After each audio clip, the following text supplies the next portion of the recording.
Emily, you get out here at once. Huh? I want you out of here today, okay? Mom? I don't want you calling me your mom anymore, you moneyless idiot. Wait, what is going on all of a sudden? Can you please give me an explanation as to why I need to be the one to leave this house now? Do you not have any memory of what might have caused this? Well, no, actually I don't. I don't even know what your reason is for calling me moneyless now either. This is the reason why you are poor. Why are you calling me poor this time around? Well, how about you calm down a little bit and stop calling me things like that? Then you and I can talk about what's gone and upset you. I took a look at the amount of money you have in that account, and after seeing what I saw, I have no reason to be calming down. You were taking a look at the money in my account? There was a checkbook on the living room table. Huh? The living room, wait. Are you kidding me, Diana? You've gone out and made another duplicate key to let yourself into our house without asking us? Could you please stop it with that reckless crap already? I've had enough of it now. You live over an hour away from our place as well, so how much free time do you have on your hands to be doing this all the time? Who the hell cares about something like that right now? Only $100 in your account? Excuse me, $100 in my account? What the hell does this mean? You're supposed to be working for one of the largest companies in America, and all you have in your account is $100? Don't tell me that this is all that remains from your compulsive spending. When Brad brought you over to my house saying that he really wanted to marry you, I heard from you that you're working for that huge conglomerate, and that's why I allowed you to be his wife. But now that the lid's been opened on your life, I can see that all you have left this month is $100. Tell me what the hell this is about right now. You lied to me about how you're not able to make squat in terms of income. You divorce my son right now and then get the hell out of his house. Well, before we get any further, let me tell you this. I have no idea what checkbook of mine you're talking about, as I don't remember having only $100 left in my bank account. And because of that, your reason for wanting me to divorce Brad and move out of the house is not going to work for me. Are you telling me that the things I saw with my own eyes just now are all false? I don't ever remember me leaving out a checkbook in the living room either, so that's another reason for me doubting you. But that's not even the main problem here. Ugh! Who the hell do you think you are? Freaking moneyless witch! Low-life whore! Overspending idiot! You have no right saying any of those things about me. I feel so bad for my little boy having been fooled by a witch like you. I'm going to get you both to divorce one way or another. Brad, did your friend's wedding finish up and everything? Yep. Right now we're all taking a break right before the after party begins. What's going on? Your mom has gone ahead and made herself yet another duplicate key for our place. What? I'm sure you were really enjoying yourself, so I'm sorry to have to bring this up now. No worries. I'm actually really happy you're telling me about this right now, so no need to apologize to me. But that last time she broke into our house, we took the key away from her, right? I know that. I even saw you doing that to her. But once again, she's gone and come into our house without our permission. Seriously? How many more times is she gonna make duplicate keys to get into our place? Tell me, what did she do this time while she was there? Did she throw out your cooking again like before, or did she go through the kitchen cabinets and break all the dishes like last month? She found a checkbook in the living room with only $100 in its account. Huh? She said it was sitting on the living room table. Brad, do you know anything about it? Well, yes, I do. That was probably my checkbook, actually. Wait, really? Well, you remember how I was changing banks, right?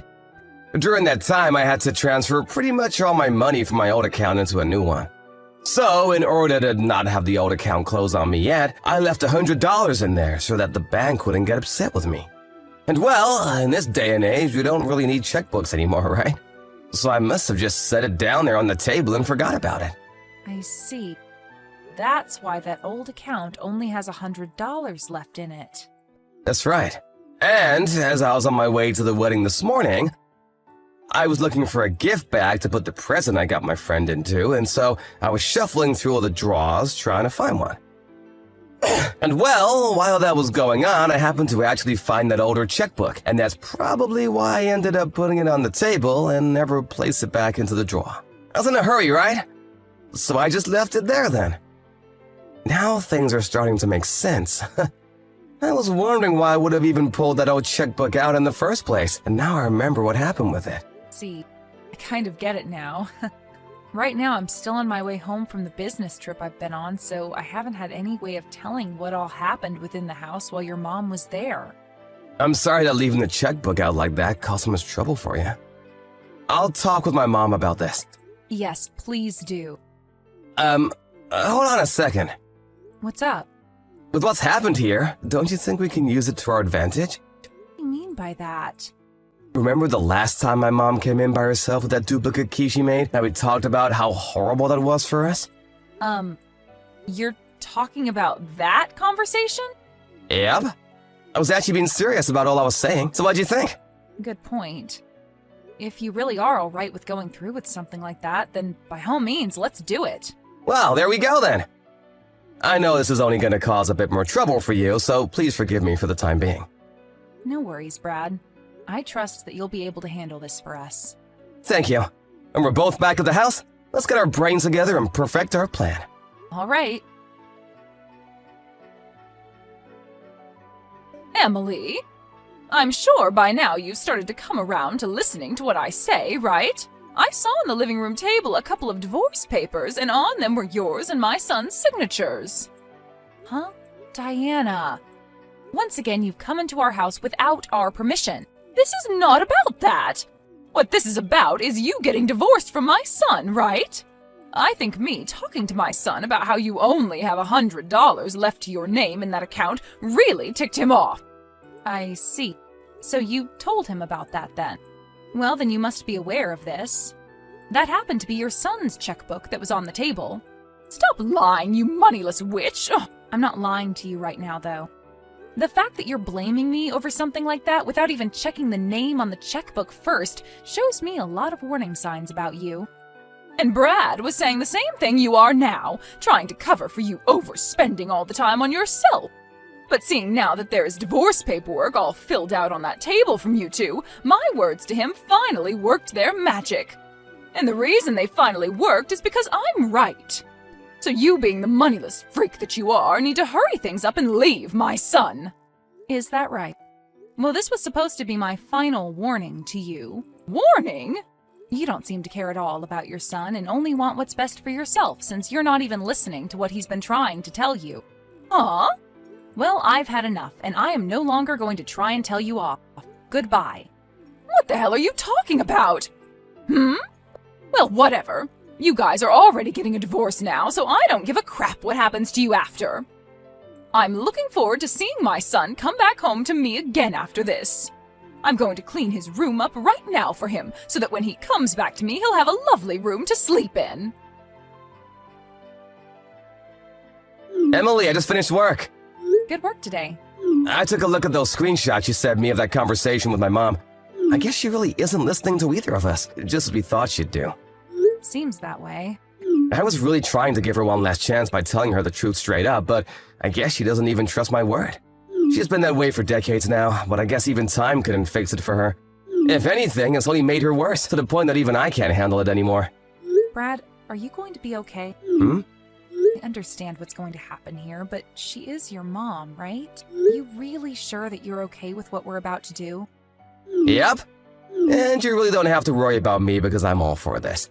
Actually, this has a boatload of benefits to it, and I'm gonna feel amazing having her out of my mind once and for all. I think I can finally understand what my dad must have gone through with her that made him run away like that. She is really not good for anyone to be around, that monster. The kind of monster that thinks only about herself, no matter the outcome. Yeah. Emily, thank you for checking up on me there. But I'm totally set with what we plan to do, so don't worry. All right. Okay, then. Now, I'll see you at the new place. Yes. I'm leaving the house right now.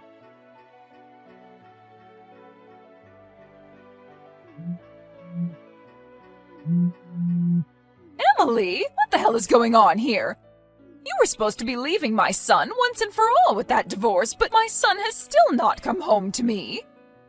So I went over to that house to see what was going on, but my frickin' key isn't working anymore. And on top of that, your neighbor is telling me that nobody's been living in your house for a while now. Where the hell have you and Brad run off to?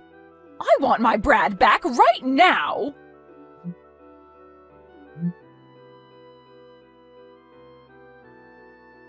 Mom, you stop texting Emily about everything right now! Brad? Where are you right now? You have left that witch already, so hurry up and come home to me. I want the two of us to start living happily together again, just like we had been doing years ago. Happily, huh? Mom, was there ever a time you and I lived happily together? What are you trying to say? You and I were able to live together for a very long time, right? Even when your dad ran away, you stayed right by my side the whole way. And if it wasn't for me doing that, Dad would have never been able to set himself free. Huh? I know about who I am to you. You forced Dad to impregnate you so that he'd have to marry you, and the baby that you forced happens to be me, right? Huh? Wait, that's, And because of that, Dad, who has been so scared of you the whole time we lived together, was never able to flee. But Dad had a plan, and that was to one day use me as bait to get himself time to leave the house without you ever being around to stop him. And that's why in the end, he was able to get away, and I was left with you, with nowhere to run myself. What did you say? I'm far older now, and all of that is nothing I need to worry about anymore. You don't need to worry about it? I have a wonderful woman by my side now, my wife, and she happens to be someone that I never want to lose, no matter what. What? What are you talking about right now? You already divorced her, and the only woman you need to worry about now is me. We didn't get a divorce. Huh? The divorce papers that you saw on our living room table were all fake. Fake? You were the one that came into our house without permission and started to go off on Emily saying that the checkbook with $100 was hers and that she needed to leave me for good. So, we wanted to see how you treat Emily if we place fake divorce papers down for you to walk in on. We also wanted to see how you react to me trying to tell you the truth about the checkbook, but you never bothered listening to me. And well, we found out in the end how you'd react. Things turned out the way we didn't want them to with you, to the point that all we could do was laugh. Brad? I'm done being your son. What? I like to think of us moving to a new house without ever telling you as a first step, and me not being your family anymore, please. What the hell are you saying to me? Wait, don't tell me that that witch is so upset about me finding out about the $100 she had left that she's forcing you to say all this to me and run away. Don't worry. I'll get you a lawyer and everything, and we can sue her butt. I told you before that the $100 checkbook was mine, right? You should be aware that it was my name printed on the front of that checkbook, right? Well, you totally ignored my name on it and blamed Emily as though she used all of her money up on herself and then asked for her to leave me. But for someone working for that large of a company to use up all her earnings to have only $100 left. I'll tell you one last time. That checkbook with only $100 in it is mine. And I explained to you before what that checkbook was and why it only had $100 in it, right?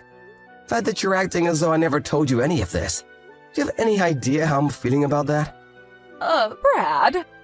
No. There's no point in trying to talk with you anymore. So we're done here. Huh? This is me cutting ties with you. Wait! Stay the hell away from us forever.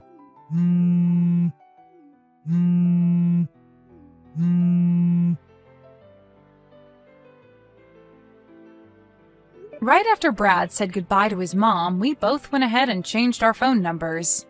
But of course, that wasn't going to be enough for us, and so we went and spoke to the rest of the family and told them that we wanted nothing to do with her anymore, which they all agreed with.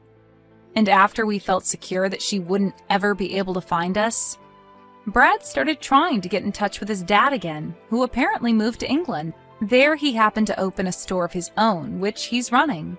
And when Brad got in touch with him again, his dad asked him to come out there and help with the business. As for myself, I asked my company if I could start working remote from England, and they agreed to my wish, as long as I came back once a year for a planned meeting. A little while after we had moved out of the country, Diana heard from somewhere that her son and his wife had moved overseas. At that point, when she thought she'd never be able to give up, she stopped. I guess the knowledge that she could literally not get to us now without a plane ticket really got into her thick head. She's gone and settled down now and has moved into a retirement home where she's going to live the rest of her life now, since she has nobody left to come and take care of her. Neither Brad nor myself ever saw something like moving to England as ever being a part of our lives, but I think that it's really been the best choice we've made as a couple. I no longer have the fear of ever having to see his mom again, and he finally has been able to reconnect and work with his dad that ran away from him so many years ago. In hindsight, having Diana act as a complete lunatic around us was a blessing. And I hope that she ends up in as good of a place as we're in someday. Thank you for watching and listening. We hope you enjoyed the video. Don't forget to like this video and subscribe. Also, feel free to leave a comment about what you thought of the story. We look forward to seeing you at the next story.